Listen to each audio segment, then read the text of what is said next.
So washes are fantastic. They're the bedrock of all paintings in watercolour, is my feeling. They're so subtle. What I tend to do is have a large jar of water ready, close to my page. I align my palettes really nice and close as well.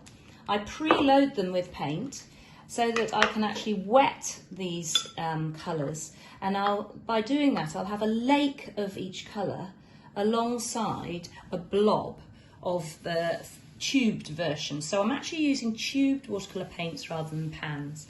You can see me do this when I'm looking, I can just show you using indigo. So you can see a lump of indigo. There's actually 2 lumps of indigo in there, just for extra intensity because I'm doing a night sky. And what I'm doing is I'm literally using the same brush I'm going to paint with to pop water into the palette. Beside that, I've got another couple of blues. I've got phthalo turquoise, which doesn't look like turquoise, but it actually is. It appears black when it's in the tube. And then I've got cobalt turquoise, which is an incredible sort of mercurial colour, a little bit more expensive usually, and it will really give that silvery glow of moonlight for me.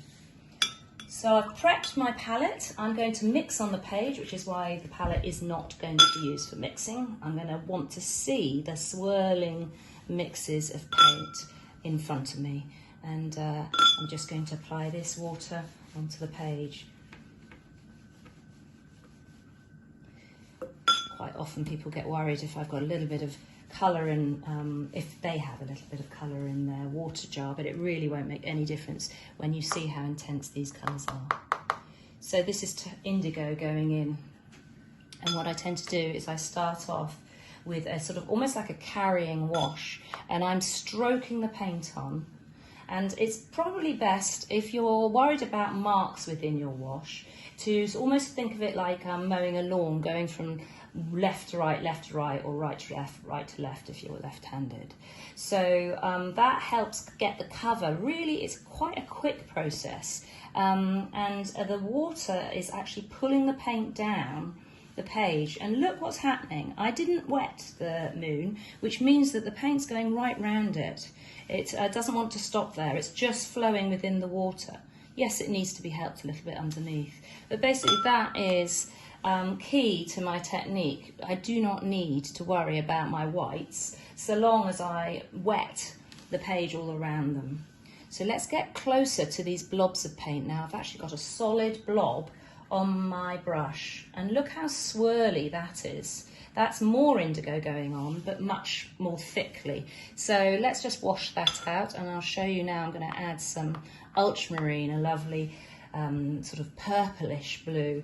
Now that's gorgeous, but it is a little bit, it makes me think of daylight, you know, sort of midday in a Mediterranean climate, rather strong for a moonlit scene. So I'm going to spend the rest of the time with a little bit of turquoise, which is more silvery.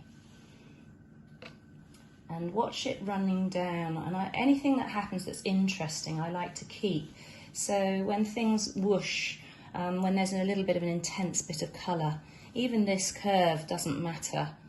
Going into some cobalt turquoise now, it's on the brush, and I'm going to snake it through the existing wash, and then maybe a little bit underneath the moon.